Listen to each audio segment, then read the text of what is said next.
qonun loyihasi bo'yicha albatta xorijiy tajriba o'rganildimi? Xorijda qanday? Guvohnoma olish uchun maxsus o'quv kursini ham tugatishni talabini qo'yganmiz. Juda ham to'g'ri.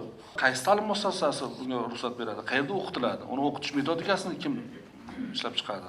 Ovchilik xo'jaliklariga, ov qilish joylariga qo'yib yuborilgan hayvonlarning soniga teng miqdorda kvota beriladi deb. O'zi shunisi ham tabiatda qilib bo'lganmiz-da. 100 ta qo'ysin, 80 tasiga, 70 tasiga kvota berish tartibini qo'yaylik. Ov qilishga ruxsat muddatlarini uchish paytlaridan tashqarida yil davomida deb belgilanyapti-da. Menimcha noto'g'ri bo'ladi. Qachon urchiydi? Masalan, deylik, oktyabr oyida urchiydi. Uni qo'zulash muddatichi. Uni bolasini parvarish qilish muddatichi.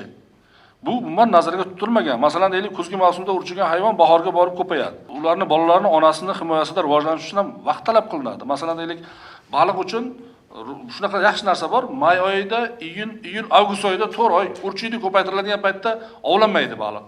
Xuddi shunaqa bir narsani qo'shganimiz menimcha to'g'riroq bo'lardi. Aynan urchish va ko'payish mavsumi deb qo'shsak, qanaqadir aniqroq bo'lardi-da.